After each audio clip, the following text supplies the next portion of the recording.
Sriman Narayana.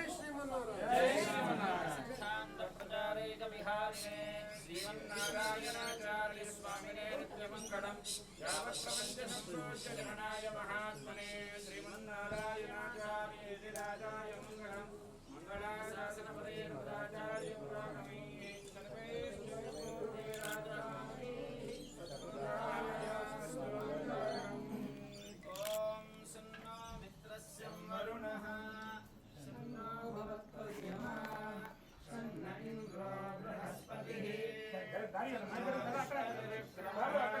Nama Brahmane Namaste Vayo Tvameva Pratyaksham Brahmasi Tvameva Pratyaksham Brahma Vadishyami Shuranam Vadishyami Satyam Vadishyami Tanmamavatu Tadbhaktanamavatu Avatu Mam Avatu Bhaktaram Om Shanti Shanti Shanti Om Sahana Bhavatu Sahano Bhunattu Sahaviryam Karavavahai Yasvinavadhitamastu ma vidvishavahai Om Shanti Shanti Shanti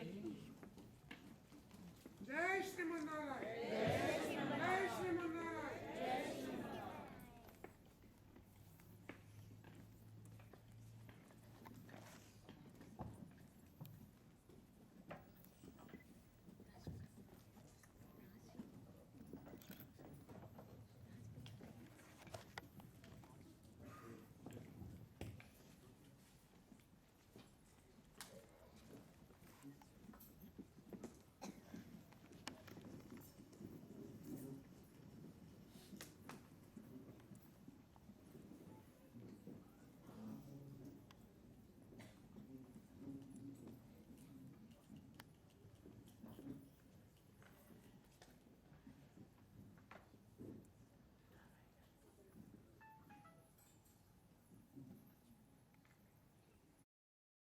The thing happening in our life. We want to have a meaningful life. The meaningful life cannot become when we don't have a great Acharya's blessings. Our Swamijis arrived in Sydney to bless us, to give us the direction. The direction should not be taken as that just guidelines. We have to follow. And that's why I said a few minutes ago, our darshan of the Acharya is equivalent to visiting all the holy shrines and having a dip in all the holy rivers. And you see that greatest Acharyas, they never depart, they always remain in form of our Swamiji. We have the greatest thing, this year is so special. All we know is the greatest Acharya of universe, Sri Bhagavad Ramanuja's 1000 years. Our Swamiji is 60 years. It is combined together 160 years. We have added. And we want this continue forever to bless us. And we want to do many good things. We start, but we never continue. Because our intentions are there. The seeds are you drop in a dry area will never become plants. We wanted our wet area. We have wanted our Swamiji's showers on us. Internally, whatever the Bhagavan is planted seeds should become plants, should grow like trees, produce fruits. The fruits we can enjoy, we can give to the future community. And please come and enjoy, take his blessings for every event tomorrow and Friday, Saturday and Sunday. Please, thank you. Dataram sarvasampada lokabhiramam Sriramam bhuyo bhuyo namamyaham.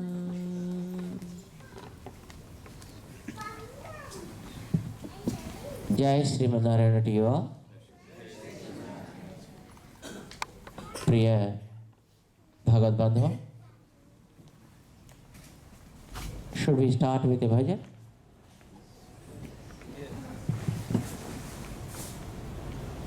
जय श्रीमन नारायण, जय श्रीमन नारायण,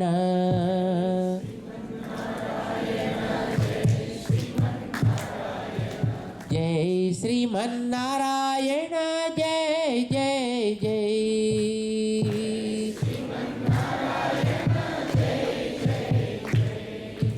जय श्रीमन नारायण, जय श्रीमन नारायण,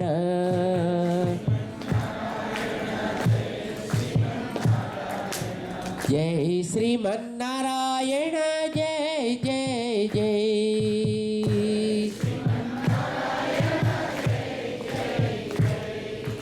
जय श्रीमन नारायण, जय श्रीमन नारायण,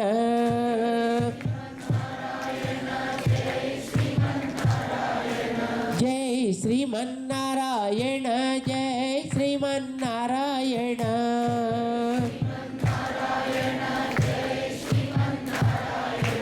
जय श्रीमन नारायण, जय जय जय,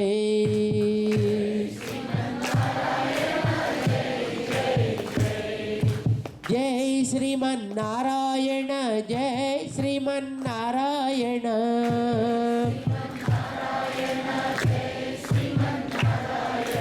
जय श्रीमन नारायण, जय जय जय,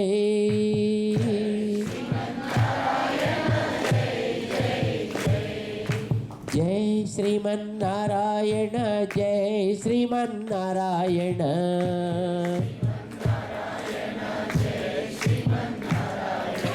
जय श्रीमन नारायण, जय जय जय,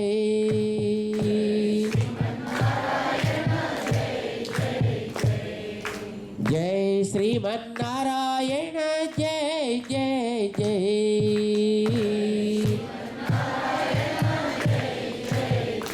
ओ लक्ष्मी नारायण भगवान की, रामानुज स्वामी जी महाराज की, समस्त भक्त वृंद की जय श्रीमन नारायण। प्रिय भगवत बंधु,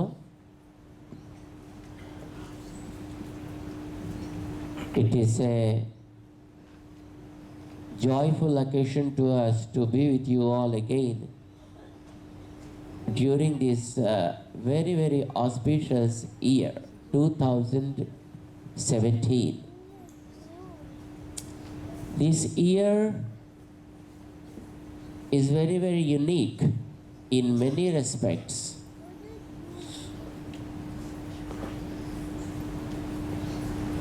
And the foremost and very, very related to us is our Ramanujacharya Swami's 1000th birth year, which we call as Sahasrabdi.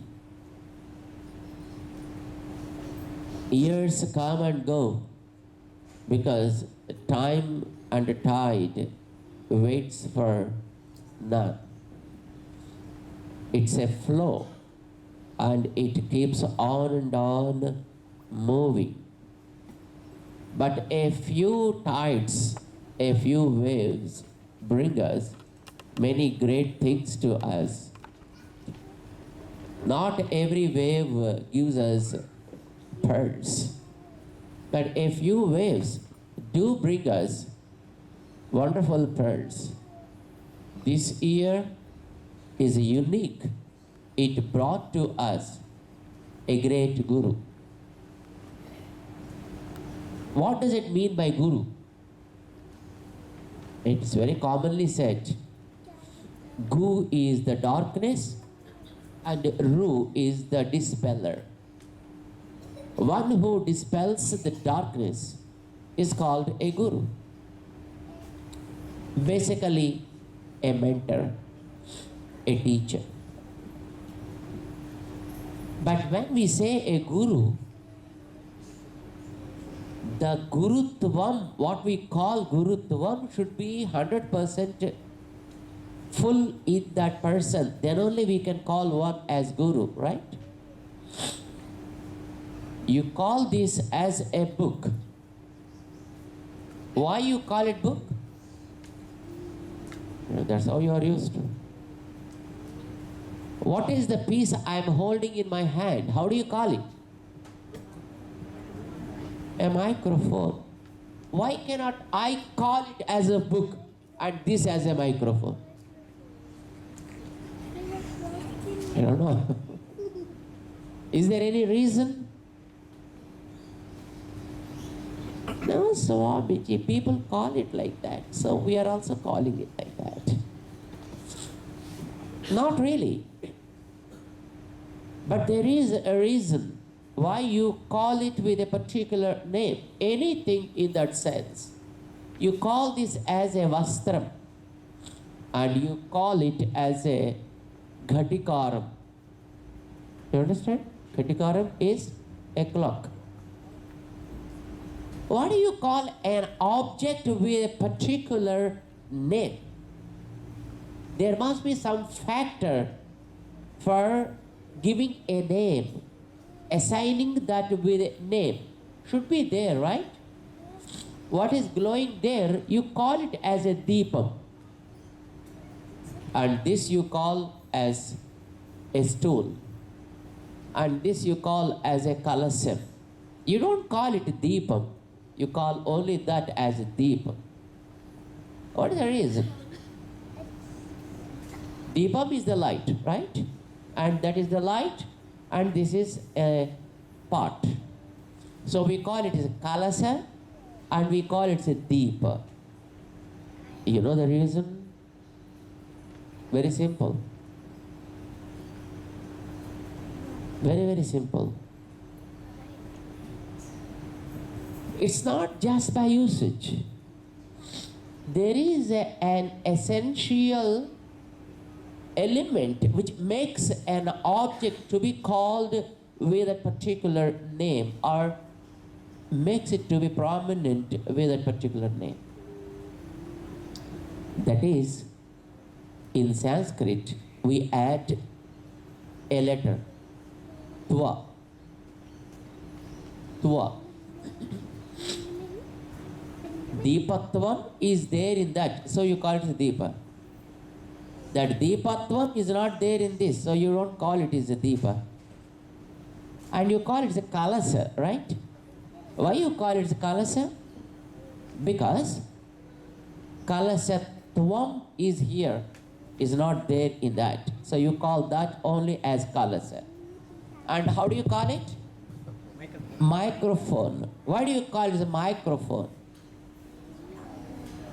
Because the simple reason, microphone is here and not elsewhere. So you call it microphone.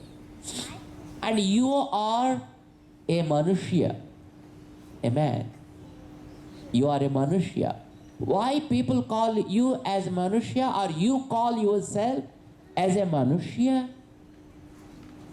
Because you have an essentiality, an essential feature called manushyatva. And another one we call as a mruga, animal. Animal. In Sanskrit you call it a mruga. Why you call it mruga? Because there is mrugatvam in that. And now I think probably you got the whole essence of why you have given certain names to certain object, right? You call it as a table. Why?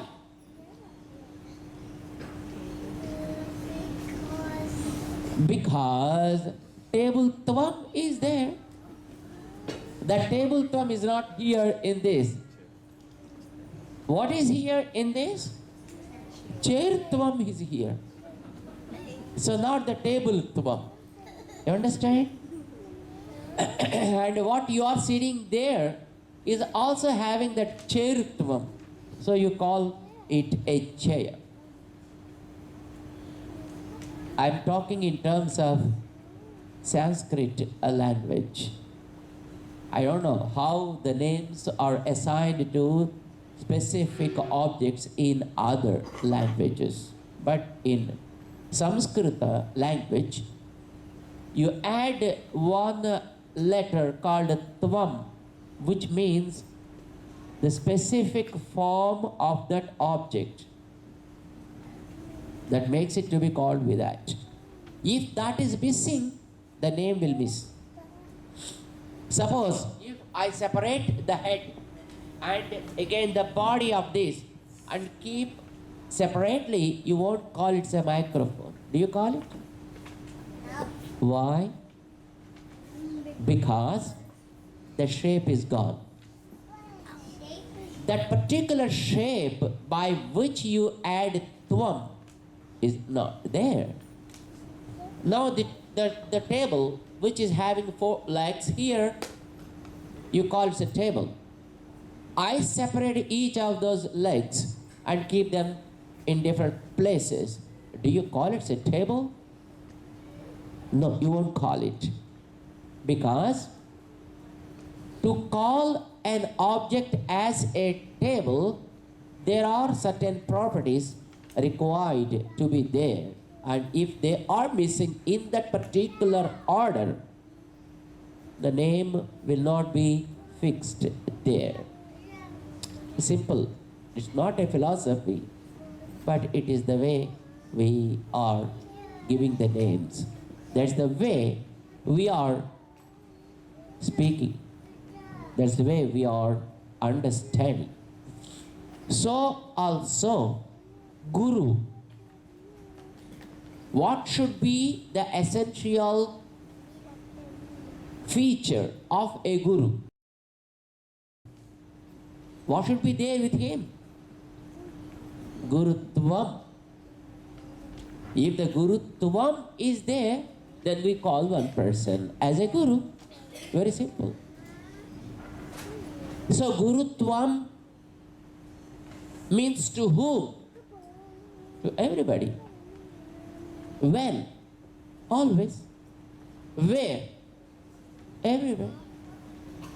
So if a person is possessing that kind of Gurutvam towards everything, all the times, in all respects, then only you can call one person as a Guru. Nowadays, you have many people calling themselves as Gurus. Right?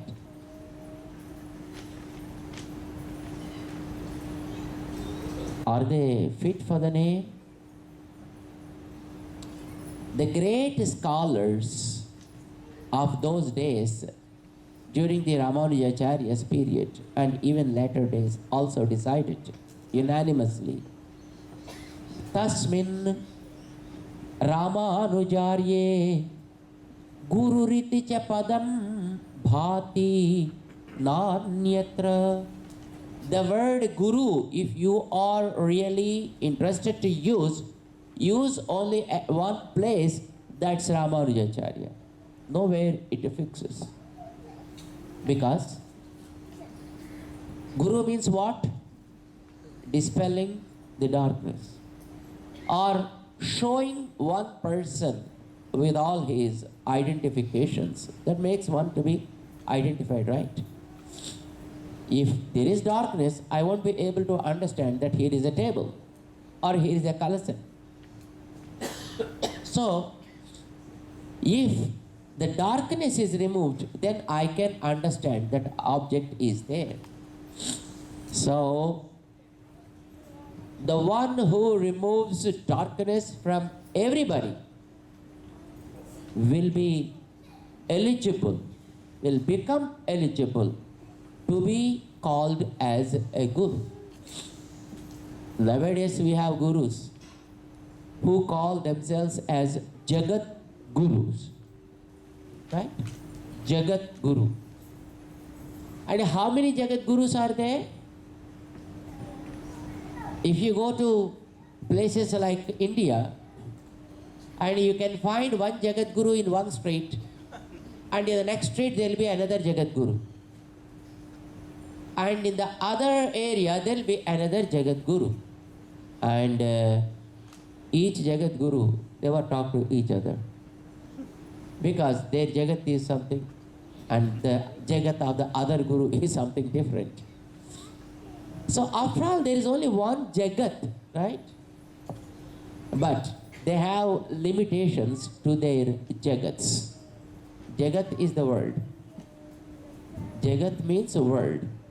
So for their own worlds, they have limitations. They think that this is my world and I am the Guru of this. My friends, there are many people who call themselves as Jagat Gurus, who of course helped people to some extent. But one should be helping everybody other than him. Other than him means how many things are there in the world? Can you tell me? Other than you, how many things are there in the world? At gross level, not at the particular level. Gross. Okay, I'll give you an example. In this hall, there are human beings, right? How many types of humans are here in this hall? Can you tell me? Just classify the people into two sections. Males and females. Simple. So it's at the gross level. If you go into details, yes, there are youngsters, there are kids, there are adolescents, and there are youth, there are old people. Many types of people may be there, but if you segregate them into two sections, you can grossly separate them as just two. How do you do it?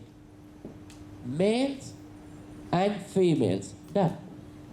Like that, if you look at the world, how many things are there in the world? Grossly. Can you identify them? How many? Living, non-living. Yes. Living and non-living objects are there. And then there is some unseen control behind them also exists. In which category do we fall? Living beings. And in which category this table falls? Non-living object. Fine. What about the mountains? Non-living. What about the waters? Non-living. Non-living. What about the trees? Non-living. Living objects. Trees to live. Trees are growing, right? So there are living organisms and bacteria, fungi, and animals, birds, there are many things. But if we look at the things, we have a body which is also a non-living object if we are not there. Though we say we human beings are living, but the bodies which we have are living now because we are there in these bodies. So these bodies are living. If you leave the body, then the name of the body is different. Then how do you call it? Non-living body. It's a corpse, it's a cadaver. You don't call it a living object. Now you call it a living object. So even the bodies we possess are also not living organisms. They are also non-living stuff. So there is non-living and supported by us, the Atmas, the souls, which are inside and allowing these bodies to grow. And there are some other Atmas in birds leaving them to fly and grow. And some other Atmas in animals, allowing them to grow and move. So, there are the Atmas and there is a lot of nature. Basically, the bodies we have is nature, which given to us in the form of a body so that we can do some activity, so that we can lead the life properly. So this is called, in Sanskrit language, they call it as Achit, Prakriti. From this, many things come out, right? From everybody.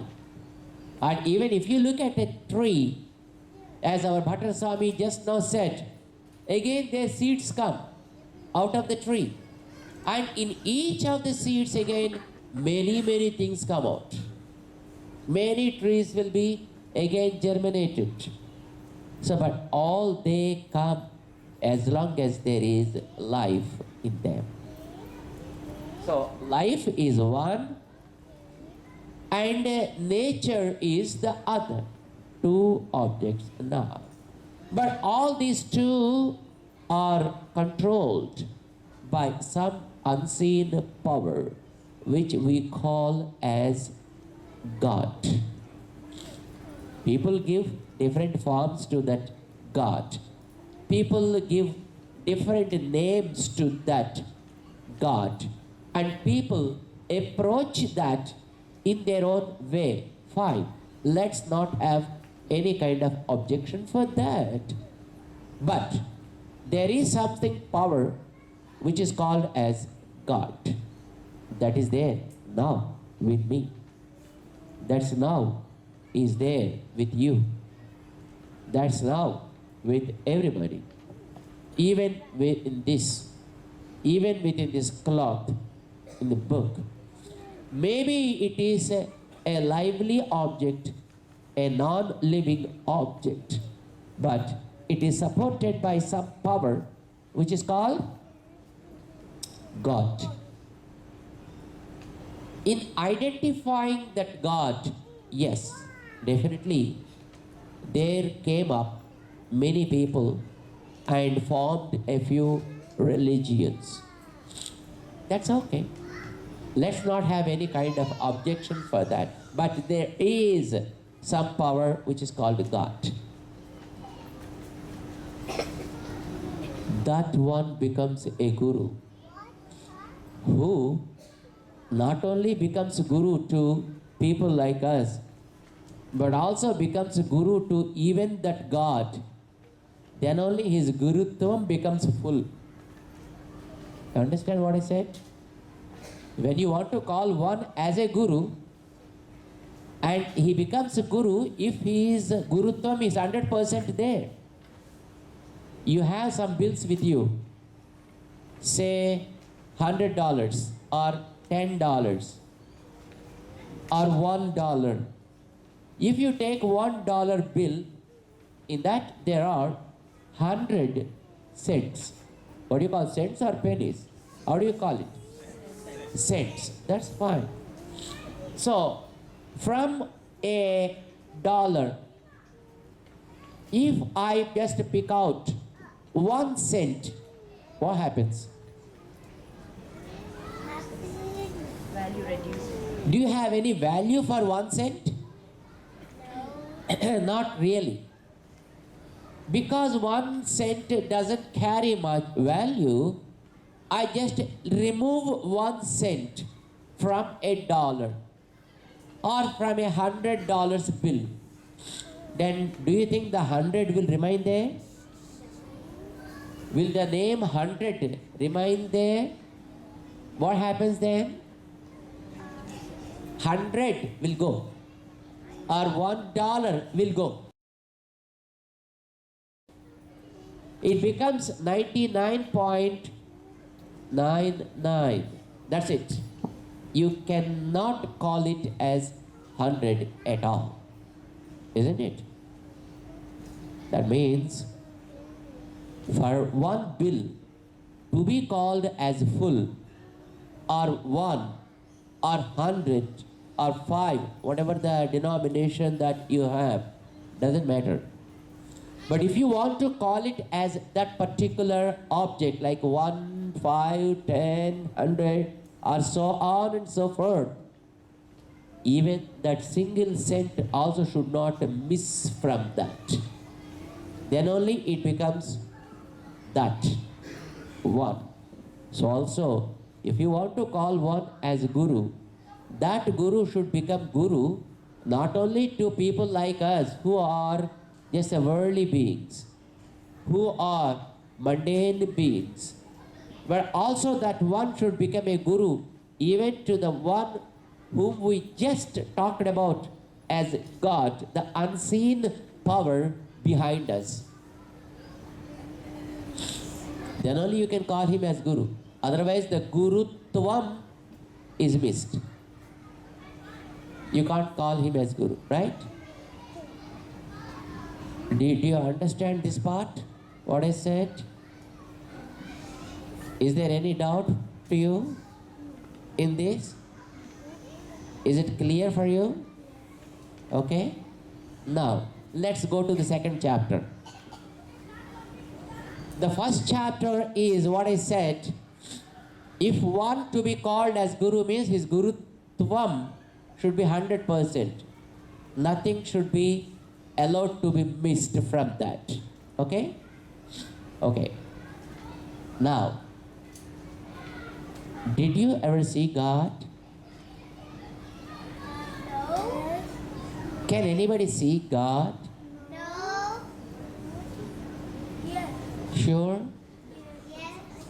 You can't see God? Yes. But you can see. You can see if you get very powerful eyes like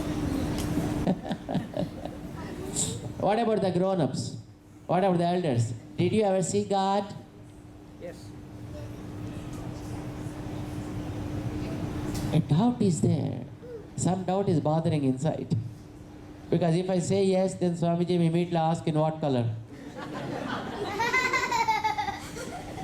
And if I say that I've seen, then Swamiji may ask how much height, how much weight, and so on and so forth. Can we see God?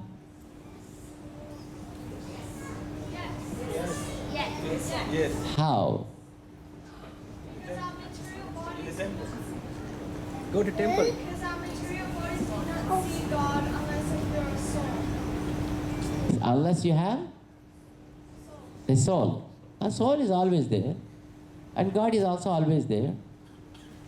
But can we see with our eyes? No. We can see the statues of His. Yes. We can see the statues of God. That's good. So at least that girl is thinking in a realistic way. Not Hippocratic. Very realistic. Let me say something to you now. Can you stand, my friend? You. Yes? What's your name? Radhika Prasad. Mr. Prasad. His name is Mr. Prasad. Are we seeing Mr. Prasad now here? Huh? Are we seeing it or not? Yes. Really? Yes. Okay. Mr. Prasad, can you come to the dais, please? Please. Please, please, please. Keep your body there and come. Not with your body. Keeping the body there, you should come onto the dais. Auntie, I can do that. I could cut my body to do that. No, that's very bad. Can we come? Allow. Please stand for a moment. Now, are we seeing Mr. Prasad? Sure? Yes. Really seeing? Yes. Mr. Prasad, do you have a dress on you? Yes? Yes. You have a shirt and you have a pant, right? But are they you or yours? They are not you, right? Your dress is not you. It is your dress, right? Now, what are you saying? Are you saying Mr. Prasad or his dress?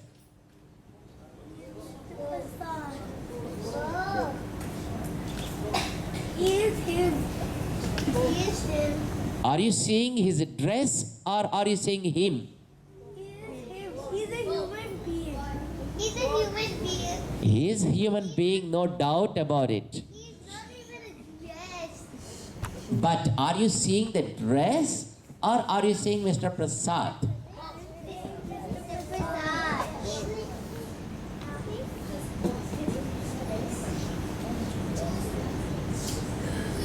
You are seeing only the dress. That's all. You are not seeing Mr. Prasad. You understand? But because the dress is on Mr. Prasad, you think that it is Mr. Prasad. But today he is with that color dress. And tomorrow you may not see him with the dress. He may change his dresses. And yesterday also probably he was not in this dress. Are you? No. And when he goes home, also he won't be visible in this dress. But you call him as Prasad. Isn't it? And you call him Mr. Prasad just though you see through the dress because that dress is decorated on him. You got it? It's not only with Mr. Prasad, with you all, it's the same thing. Yes. You are not seeing yourself. And these people are not seeing us. They are seeing only our dress. And then they identify because the dress is on us. You got it? This is first step. Let's go a step ahead. Are you seeing the body of Mr. Prasad? Or you see Mr. Prasad only there in the dress? It's only the body. You are not seeing Mr. Prasad. Raise your hand. Only Prasad. Is it your hand or is it you? It's his hand. Your hand. It's not you, right? Hand is not Mr. Prasad. My hand. Yes, it's your hand. What about head? It's his head. My head. Is it Mr. Prasad or Mr. Prasad's head? My head. Your head. That means you are different than your head, right? Or you and head are the same? Different. Different. What about the legs? My leg. What about the stomach? My stomach. So, is the stomach you, Mr. Prasad, or is it your stomach? My stomach. That's good. What about the back? My back. Your back. You're right. It means the body what you are looking at, is it Mr. Prasad or is it his body? His body. You're exactly correct. So it's not Mr. Prasad. It is a cover on Mr. Prasad you are looking at. And on that cover there is another cover which you call as a dress. There are two levels, two layers behind which Mr. Prasad exists. Am I right, Mr. Prasad? Now, one layer he can remove, he can change. But second layer, he cannot remove, nor he can change it. Yes? Your dress, you can change whenever you want, whatever your body.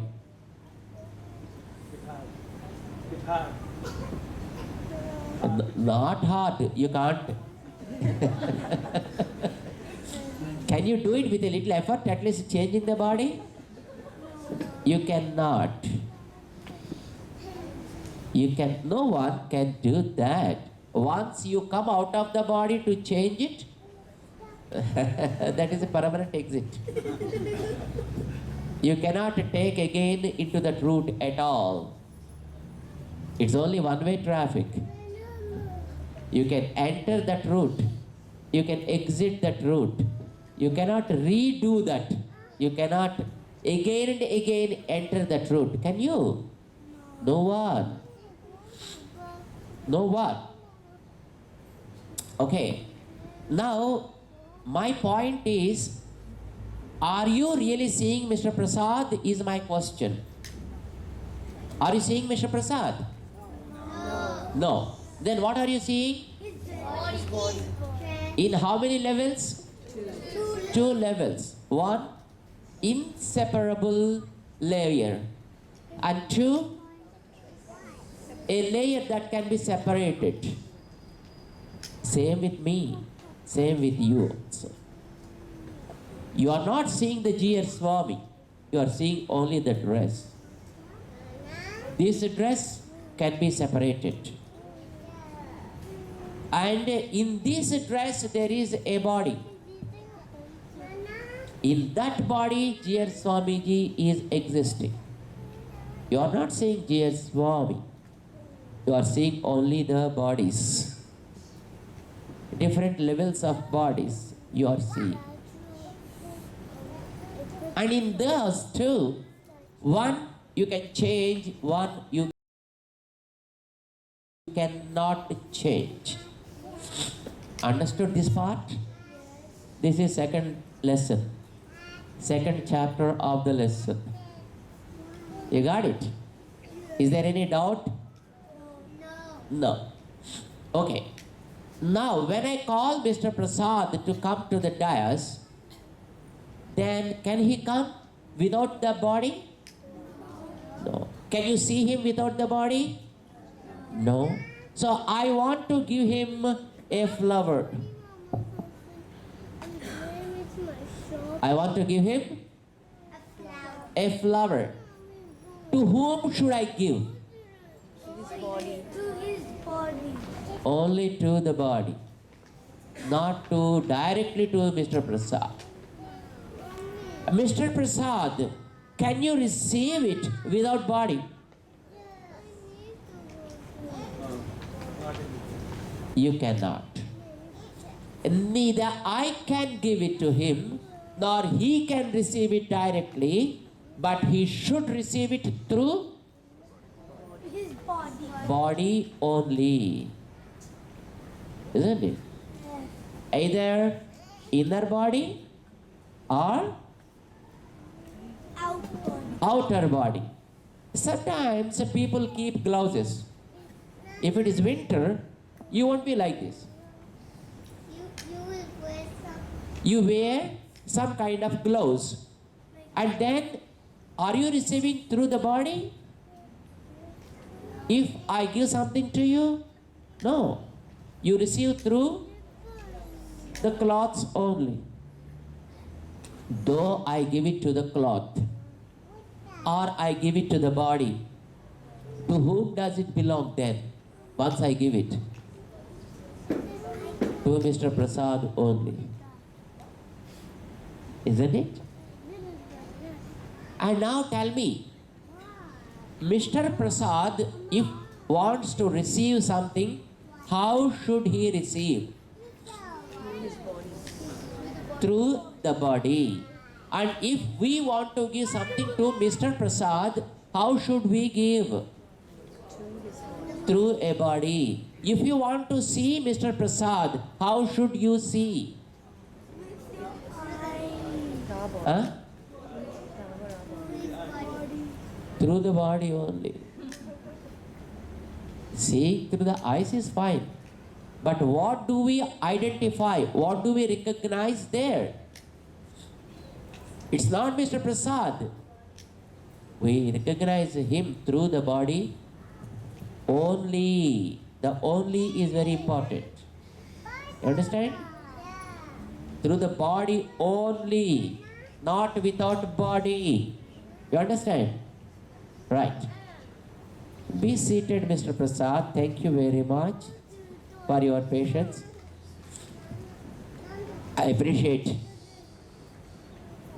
My friends, you cannot see a person, but you are dealing with more number of persons every day. Not directly with them, but how are you dealing with the people? Through their bodies only. Through their bodies only. Now tell me, how should you deal with God? Through his body. Exactly. That is what he understood. I think probably you also need to understand. How do you deal with God? Through the body. Through the body only.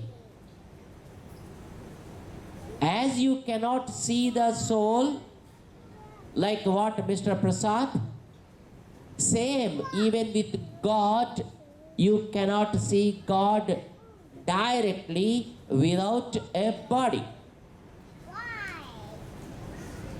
You understand? You should see God through a body. And God will take a body too. Because He wants to appear for you. He wants to appear for you. And He wants to be with you. He wants to deal with the world. He wants to help the world. He wants to run the universal creation. He wants to run the whole show of this world by creating, by supporting, by changing, by dissolving, by making many, many things. He wants to deal with it. And while dealing with all these things, sometimes He do come for us into this world. But how does He come then? Through Body. Through body only. He takes two types of bodies, just like us. How many types of bodies we have? Two, I said simply. But you sometimes may be having another body also inside. Now there is only one shirt which is seen, but inside there is a banian. That is another body. And if it is winter, then you add another body. Right? Some people add two more bodies. Yeah. And some people make another, what you call that, a shawl also. So you have different layers, different levels too. But God takes two types of bodies. One, moving objects as His body, and two, non-moving objects also as His body. Sometimes He takes bodies which are non-moving. What I said, lifeless objects. And sometimes He takes objects with life also. Now He is within us. That means you have seen Mr. Prasad only at two levels. But it is not Mr. Prasad's intention to take that body. Did you want that to take? Huh? No? Then how did you get it? I'm trying to find out. His body. Who gave this body to us? God. Your parents. Your mom and dad gave this body. But is this their choice? No. No. God's choice. It is somebody's choice. That is what we call God. God has given us this body. Of course, He gave this body through a mother, through a father. He chose both of them to give this body to us and brought us here. And not only just bringing us down to this earth, but also He is seated here in us and running the whole show. How can you know Swamiji? You may ask that. How can you say that God is within us? Can you tell me? How can you identify that God is there within you?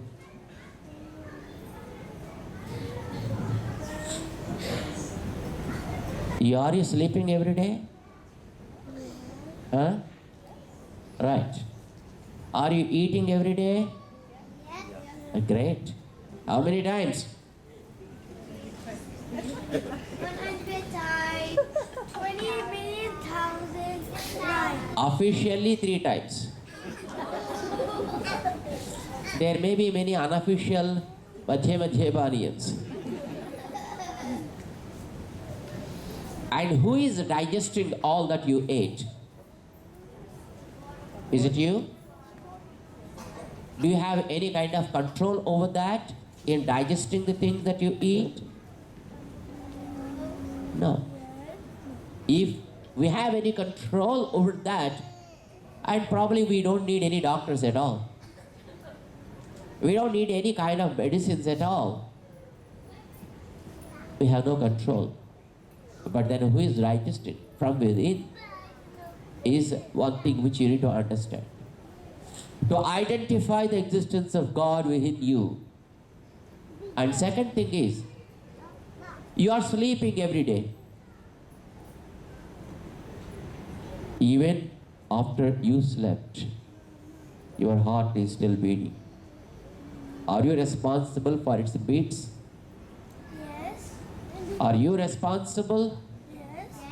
If it is in our control, we would have allowed the heart to beat only 72 times a minute. Either we would have fasted or we would have slowed down. Are you able to do that? No. In spite of you sleep, because you tired after a great work. And your heart also should have slept for a moment, because it's also working all through the day. And after you slept totally, then your heart may say, hey, I also worked a lot. Let me also sleep for a moment. And if your heart sleeps, what happens?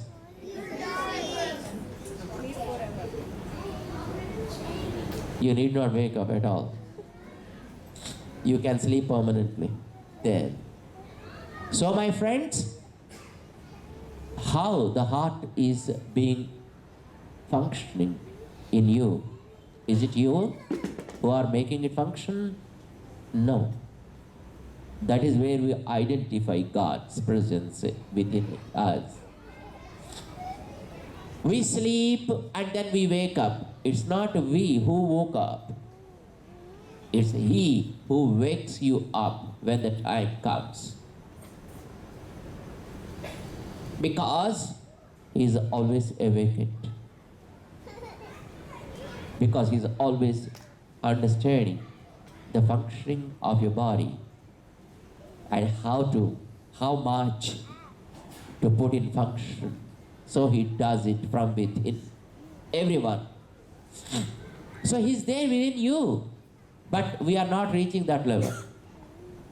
Whenever we say Mr. Prasad, though the name first of all falls here with the body, with the shirt or with the dress that we have, but the dress never takes the credit.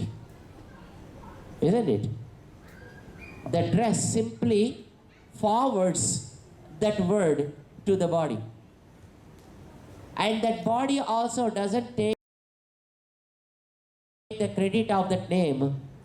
That body also forwards that to the inner soul, you. But you will never allow it to go to God who is behind. You immediately stop it there and say, hey, I am Mr. Prasad. But actually when you say Mr. Prasad, to whom this word should go and reach? To the inner one, the inner power, who is giving you the life, who is supporting your life, who is responsible for the food to digest in your body, who is responsible for the breath you take always, and for every moment of this body. And he is the one responsible. If he says, I am vexed, I want to be here, and I go, what happens if he goes? People around say, how to dispose this body now? Your word will not be carrying any value then if he quits the body. So, when I say either Jeeyar Swami or Mr. Prasad or a kalasha or a lamp or a microphone, the superficial form is one. And the covers we have on that is the two. But the one which is inside, to call it with a particular name, is three. Behind that, he stays always. To whom actually the word should go and touch. If you understand that, you understood the words. If you did not understand, that means your vocabulary is only 50%. You got the meaning only to 50%. You did not understand the word in total. When you see the dress and say, oh, it's Mr. Prasad, that means you understood only part. Because this Mr. Prasad keeps his dress after he reached home onto a hanger. Isn't it, sir? You keep the dress on a hanger. And then do you go to the dress and say, hey, Mr. Prasad, you are hanging here. Please come on. Seeing that only you identified the person earlier, right? The dress is there only. Do you go to the dress and say, hi, Mr. Prasad? Do you say that? No. So, every name, whether it is to us or to any object, when you speak, it directly penetrates from the superficial level to the inner core, which you call as God. Then only you understood the real meaning of the word. If you stop somewhere in middle, that means you really didn't understand the meaning of the word at all. And the stoppage comes because of that ego. You don't allow the ego with your body, do you? You eat food in a plate, right? How do you eat it? Through a plate. When you took the plate and served some food into the plate, then if the plate started eating the food, because the very purpose of the food is to eat, right? So plate thought, okay, he served only for me to eat, and then plate started eating. What happens?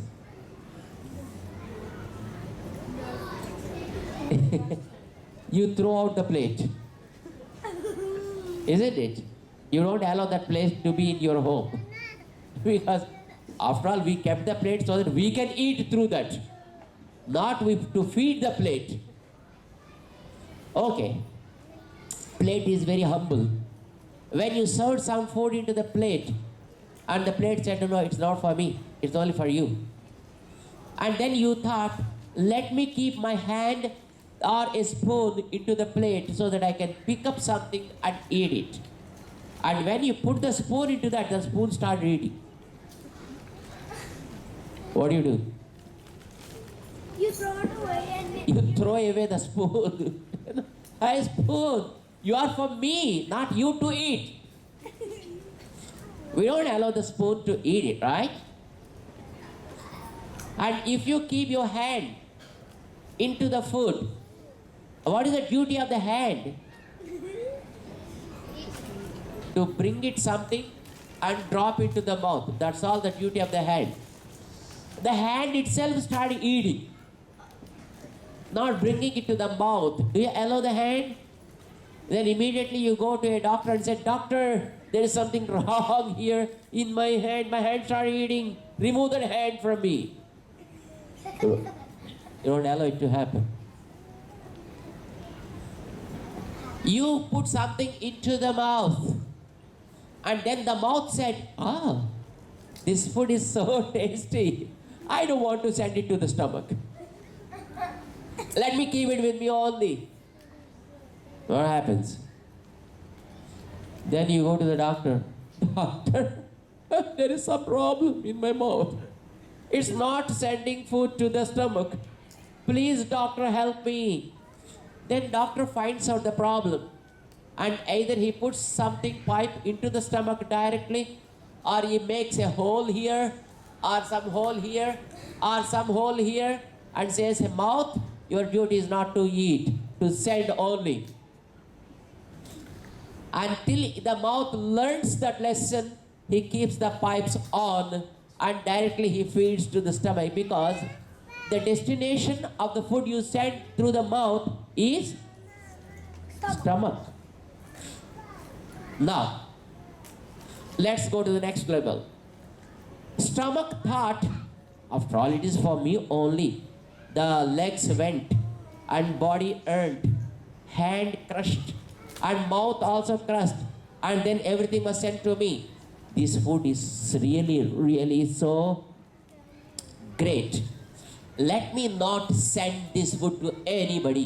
Let me keep it with me only.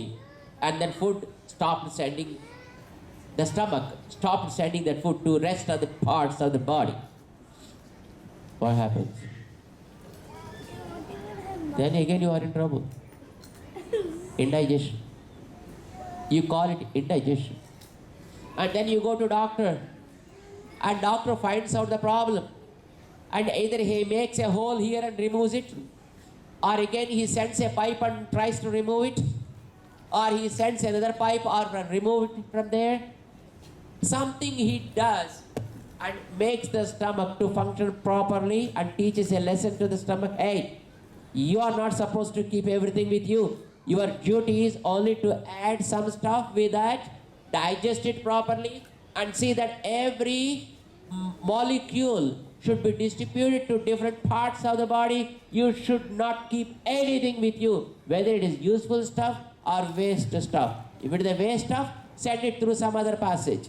If it is useful stuff, send it to some other parts of the body. Finish. You should always keep your place empty. Isn't it? Yeah. Am I talking about the philosophy? Yeah. No.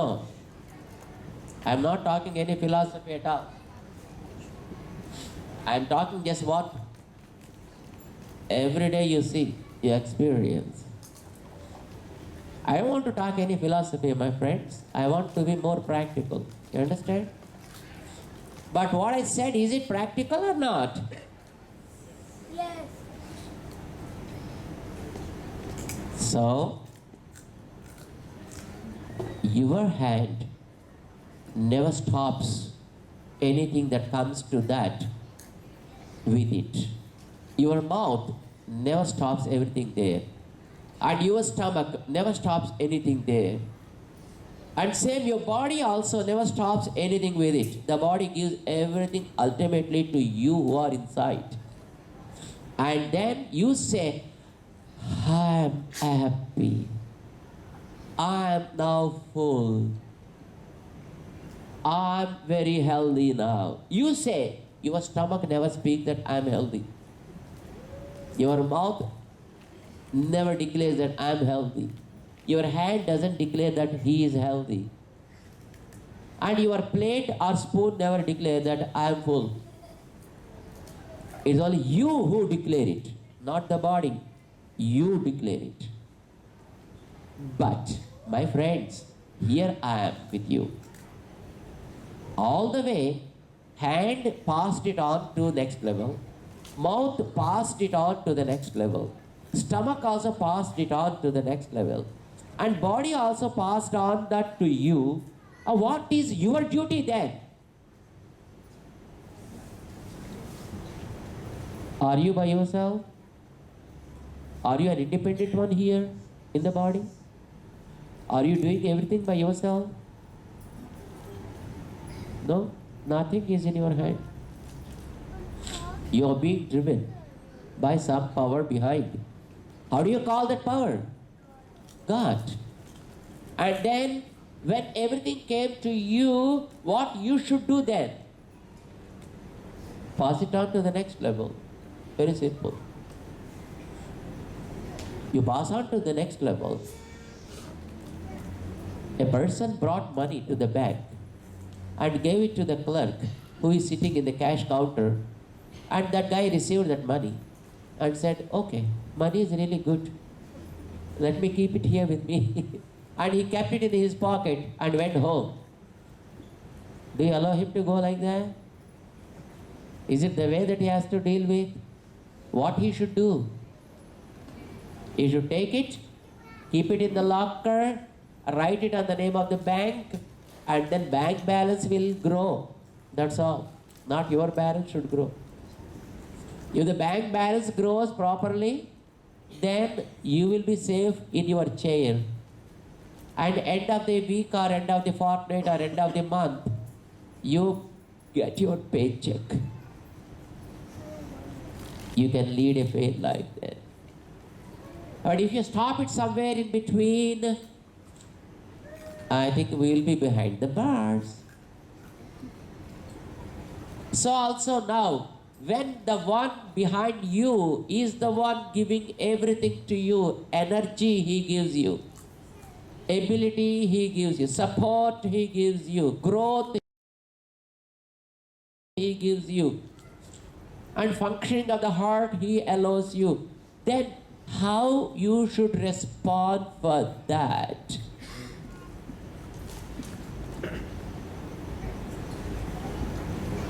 You also should pass it on to the next level, the one who is behind you.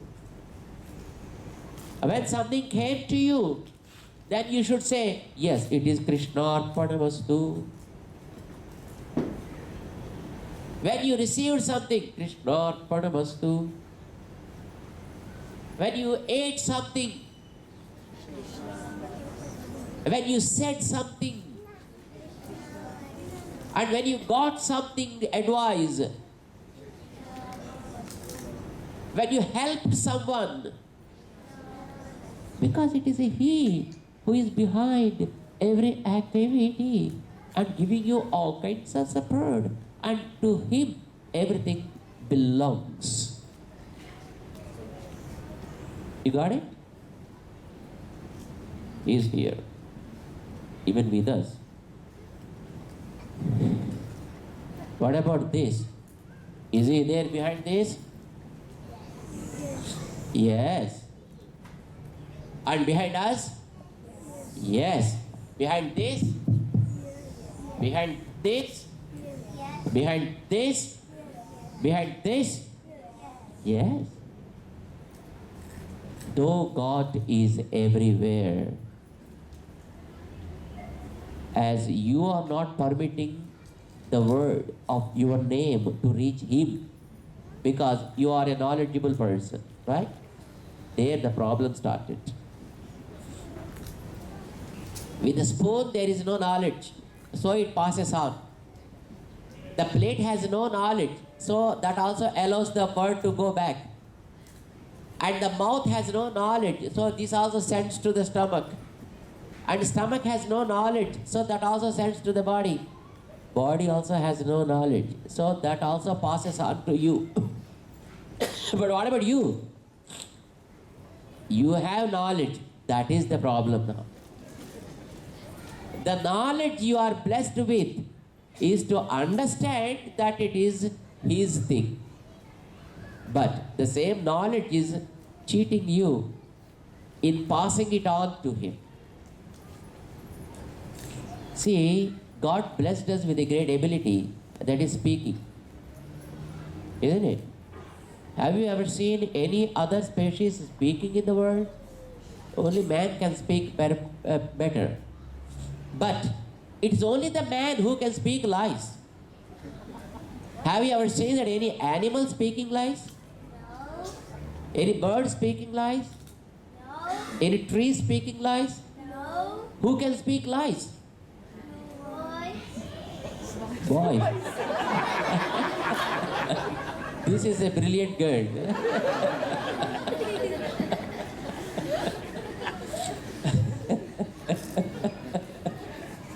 Can anybody raise their hand that I never spoke lies in my life? That itself is a lie. That itself is a bigger lie. That becomes another bigger lie.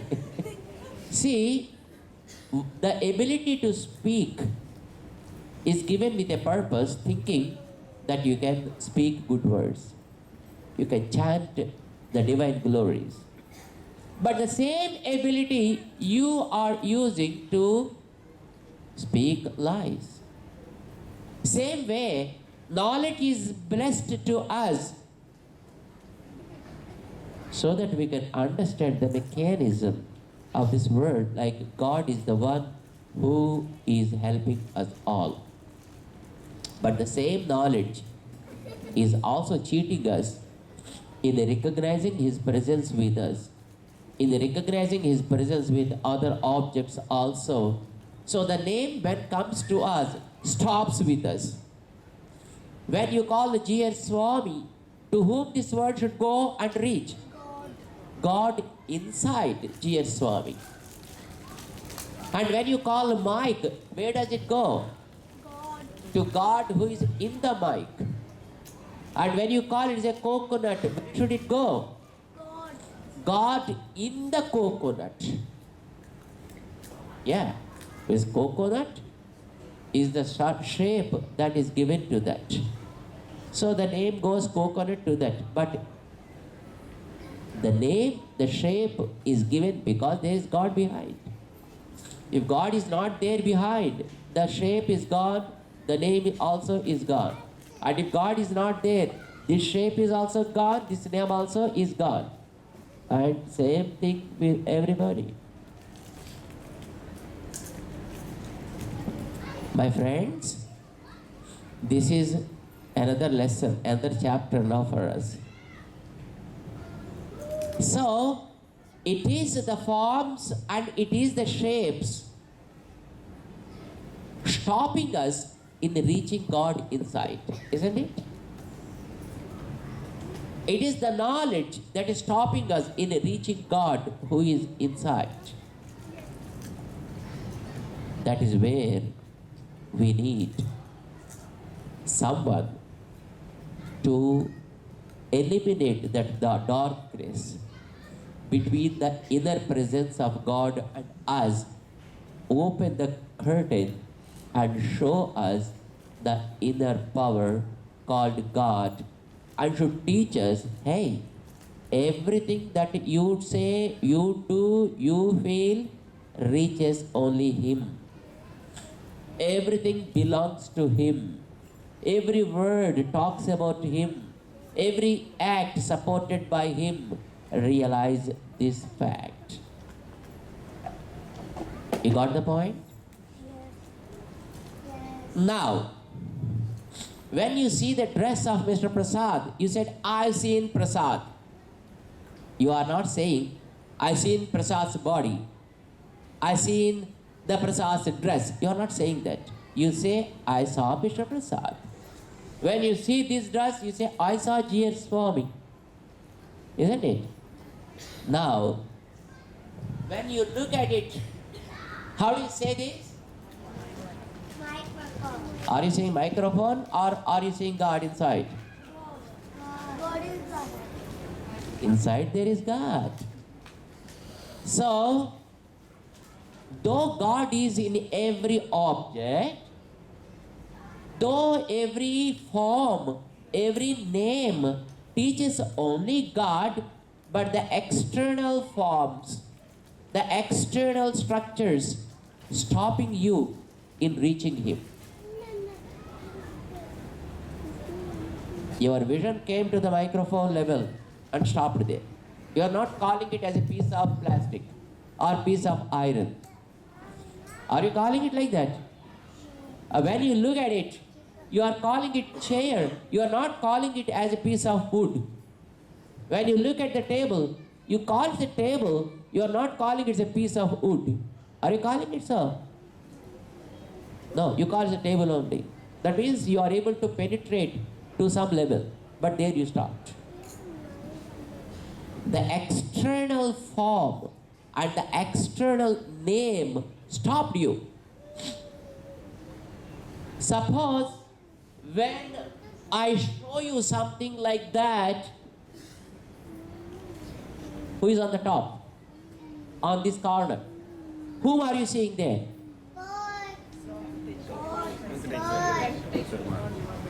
Lord Venkateshwara. But it's a piece of paper. Do you call it a piece of paper? How do you call it? Lord Venkateshwara. Though it is a piece of paper, but the form and the name you already attached to that, not stopping you in reaching the Lord Venkateshwara inside. You got it? If you take a piece of stone and give a form like a flute in hand, a feather on his cap, and nice dress, and a ball of butter in his hand, other hand, how do you call him? Krishna. Why? Because he loves butter. Because he loves butter. But I carved it to a stone only. Though it is a piece of stone, but the form and the name are not stopping you in reaching Krishna there. You got it? So God there has taken stone as his body. God here taken this as his body. But here the ego of Jeeyar Swami is the blockade. There the ego of us is a blockade. But there no ego is there to block him. You can directly connect with the Lord inside. Same, if I make with a piece of metal, like someone with a bow and an arrow in his hand and carved that with a piece of metal and kept there on the table, how do you call it? Why? It's a piece of metal.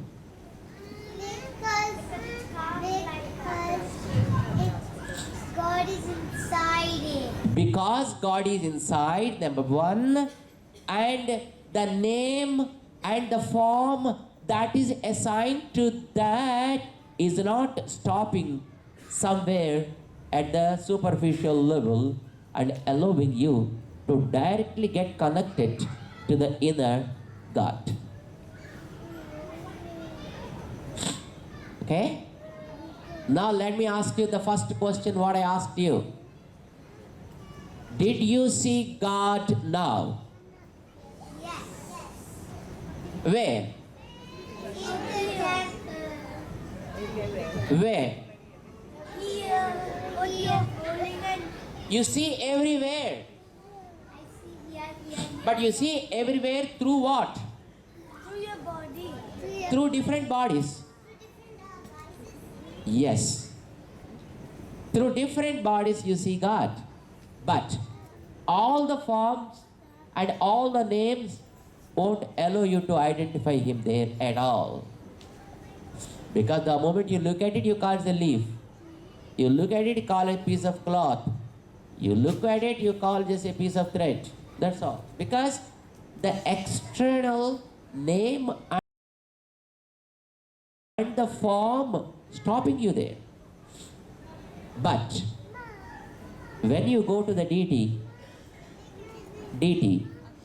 there's also a form of God, but you call it the God direct. Isn't it? Because the form never stops you. And there is no ego also involved there. If somebody comes to you and say, hey, you are God. What is your response immediately?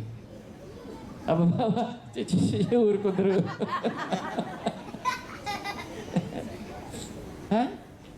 When somebody comes to you and say, hey, you are God. Yes. Oh, don't say that. No. I am a pralaman. You are pretty egotistic. You are egotistic because though the name goes directly to God and your ego is blocking the name there and you want to keep it only with you. Right? Because the human ego is there. So don't see the human beings as gods. Because ego is the blockade there. You can see them through trees and birds and animals. But again, you are acquainted with a few names. So there also you won't be able to reach him directly. But when you create a deity, either with a piece of paper, piece of metal, piece of stone, some clay, or piece of wood, let it be any material. When you give a form and give the name like Rama, Krishna, Narayana, or whatever it is, no ego is involved there. Directly you can connect. Directly you can interact, directly you can offer, and you can do anything there. He receives it. Don't you think so? Now, did you see God? Yes. Where? Here. Everywhere. Everywhere you see, but everywhere you are not calling as God. But one place you are calling God, where your puja mandir is there. How many of you have puja mandirs in your homes? What are you seeing there in that? God. Is it directly God or not? Yes? Are you seeing God there? Yes. In what form? In the form of a photo or in the form of a deity. We don't call it an idol, but we call it a deity. How do you call it? A deity. Yeah. You can see the deity form either made of wood or metal or stone or anything in that sense. Is it directly God or not? Yes. And you are seeing through the body. And you are seeing through the body and you call it the Mr. Prasad. And you see him through the body. Don't you call him as God? Yes. Yeah. Now can we see God or not? Yes. Are you seeing God or not? Yes. Every day we are seeing God. Every day we are seeing God. But unfortunately, we are not believing in that. We think, no, Swami, this is only just a photo of God, that's all. This is only a statue of God. This is only a stone just made for God. No, it is God. Anything is directly God only. But God accepted a stone as his body. You accepted a lifeless object as your body. So also God accepts a stone as his body. God accepts a piece of metal as his body. God accepts a wood as his body. God accepted a piece of cloth as his body. God accepts a small ball of clay as his body. Yeah. Then what is the wrong in it? God can do it, right?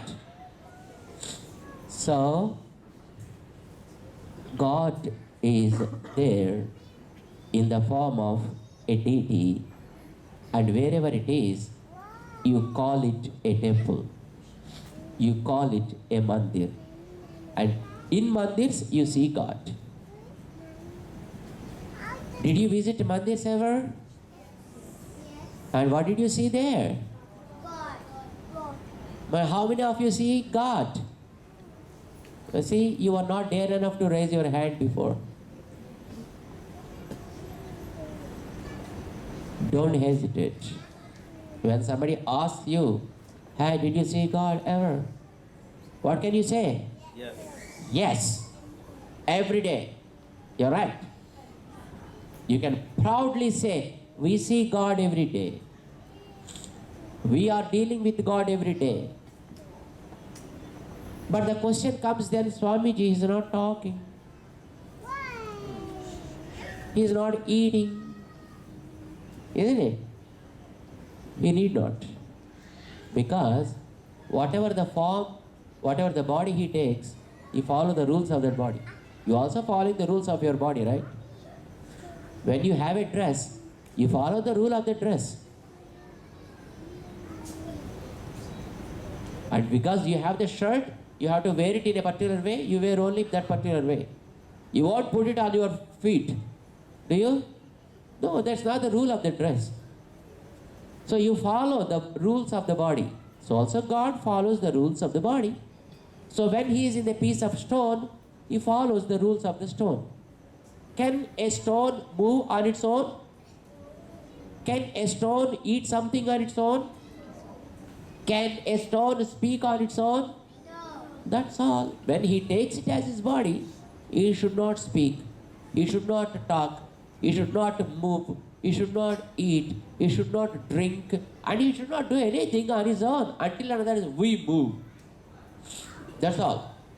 That's the rule of the stone. That's the rule of the stone. That's the rule of the metal. That's the rule of the wood, rule of the paper. That's all.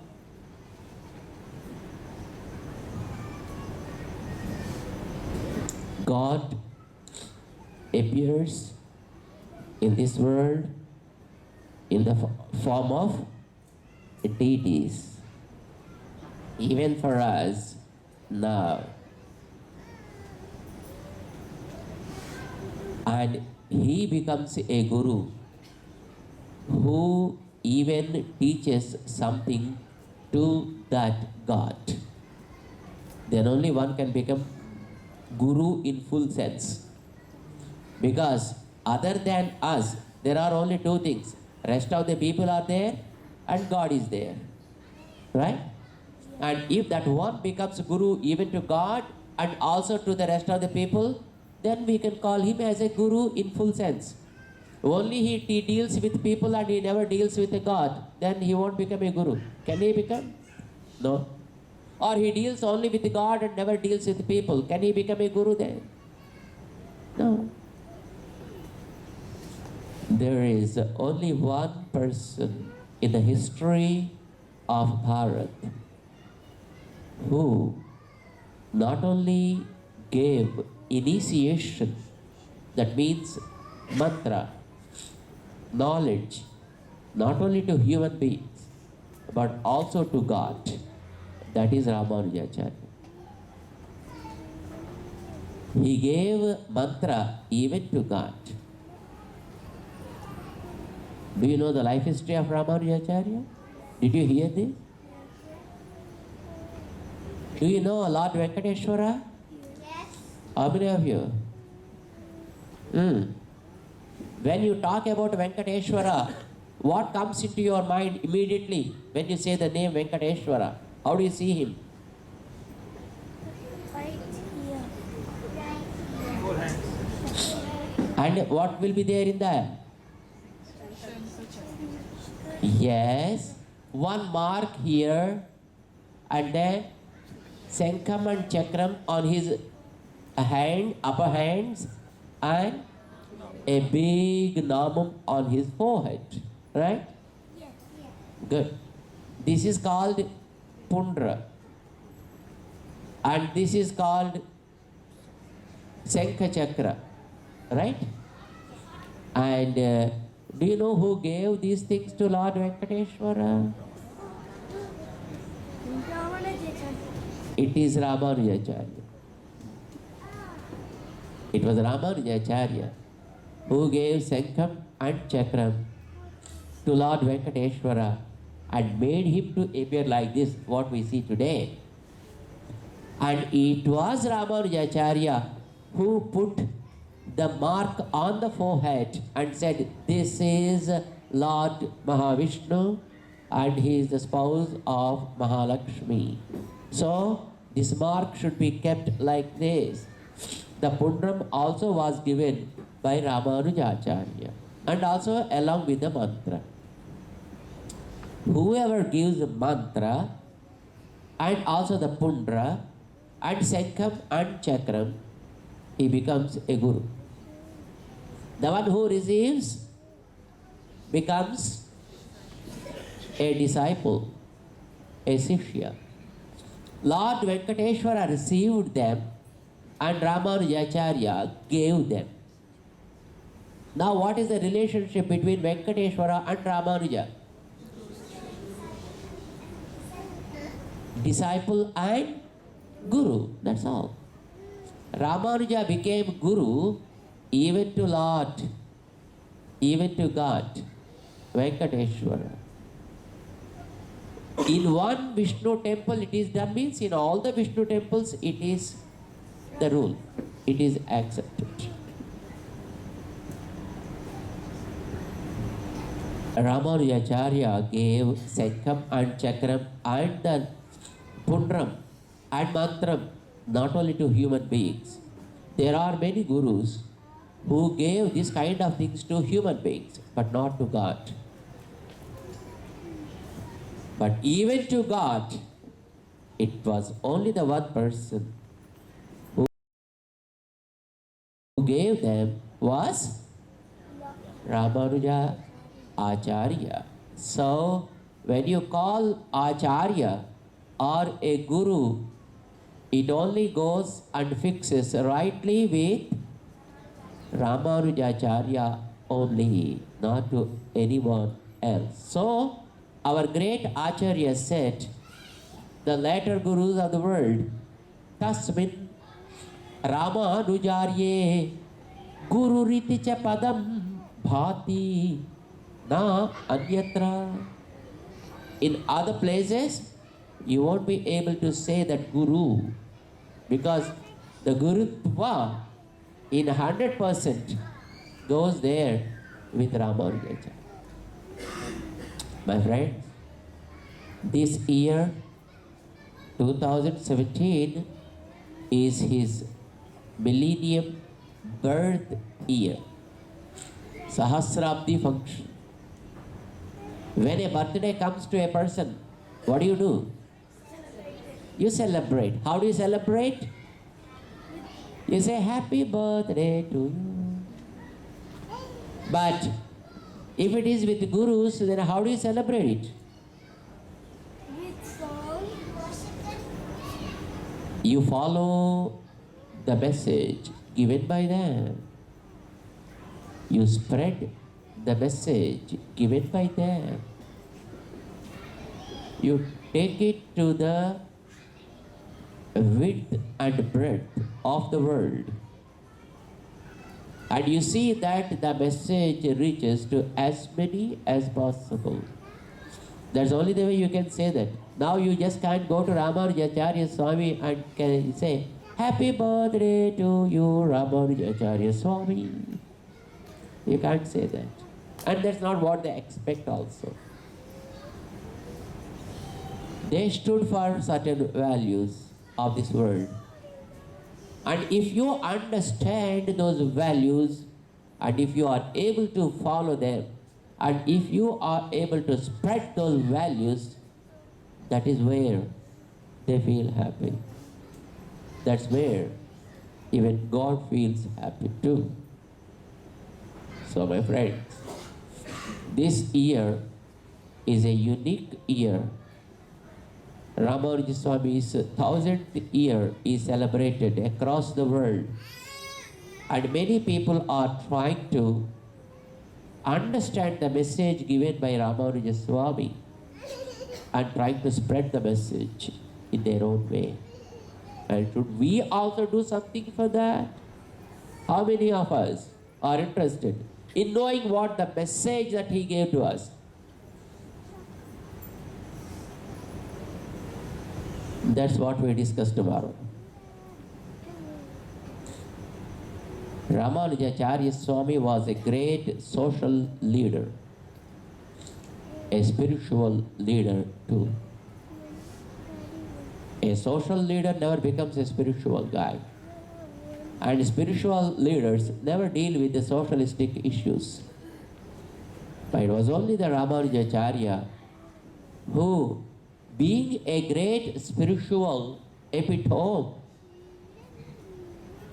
but he was down to the earth, to the lowest of the lower persons of this world, and brought them up, giving them mantra. Let us try to understand the values that he stood for and the values he gave to us also to understand and follow. Let's join again tomorrow evening here to discuss about them, okay? Jai Sriman Narayana to you all.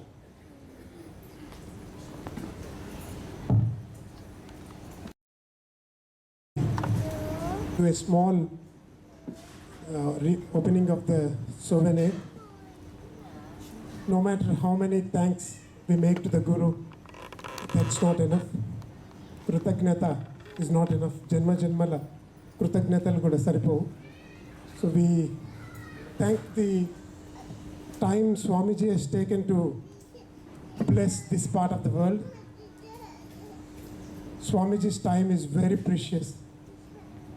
And I think all of us who have did the Shravana heard, hopefully be implementing something towards the culture contribution.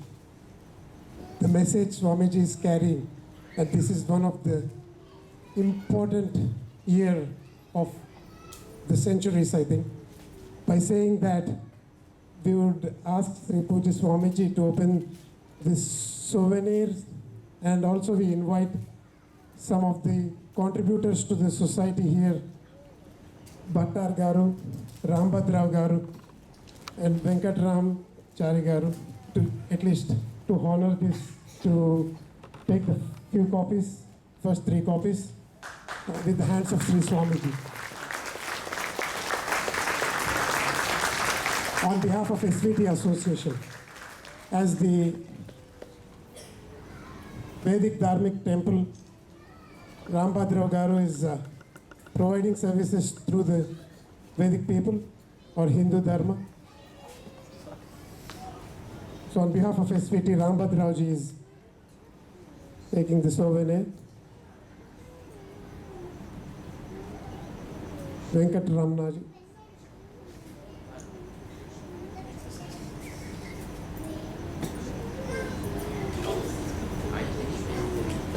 Bhattar Swamivaru. And also on behalf of Jet Sydney chapter, we would like to invite Dr. Jyoti Garu just to take the first copy as well. And Shamala ji as well here, the founder member of Jet Australia Foundation. We would like to invite Shamala ji onto the stage. She is serving busily up at the counter area. We would also like to invite Mallarji, who has represented the national board, to come onto the dais.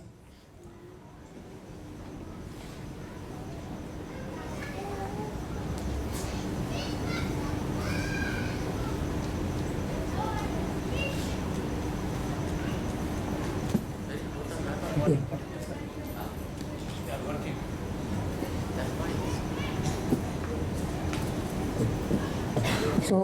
before we wait for the Shamalaji and Malarji onto the stage, we would like to say that this trip is going to be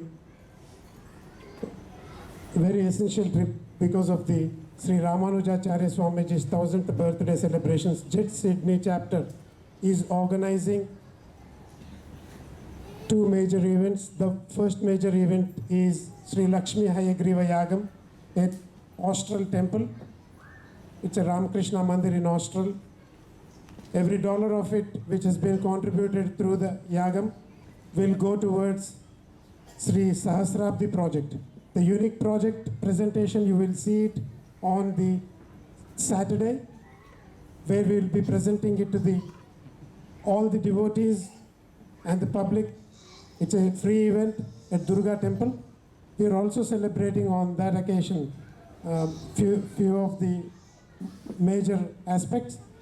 So basically we invite everybody to come to Durga Devi Temple and know more about the presentations of the project. So that's one of the aspects, and then we are also performing Sri Sita Rama Kalyanam on Friday. Sri Swamiji, under the guidance of Sri Swamiji, will be performing Sri Sita Rama Kalyanam in Durga Devi Temple. So we invite each and everyone to come participate. Even if you are not performing puja, you can still come witness the Sri Sita Rama Kalyanam performed on the stage and enjoy the bliss. Tomorrow's event is again we're joining here at Redgum Center. Thursday is a bit of a day off for the public place because Swamiji is meeting the business leaders as well as the community leaders. Through those community leaders from various organizations, we are benefiting a lot as a community. So we are addressing the community leaders on Thursday. So apologies for that. I mean, if community leaders enlightened, I think all our Bharatiyas get benefited out of it. That's the major intention for Thursday evening program. So Thursday evening, you could prepare for Friday, Saturday, Sunday, big days. So relaxing on Thursday.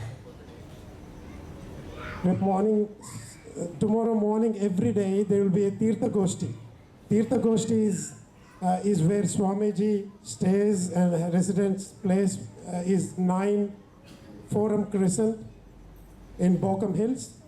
Please join for Tirtha Goshti. You could have a Tirtham of Swamiji.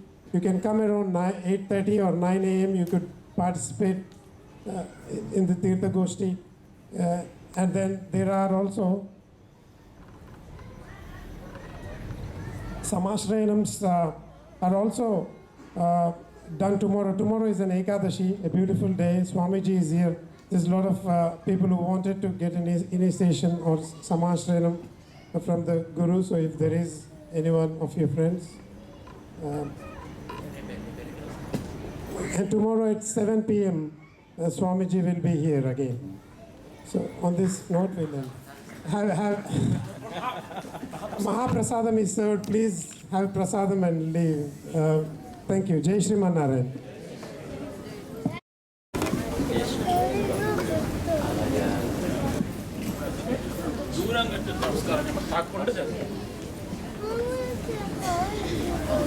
Mama,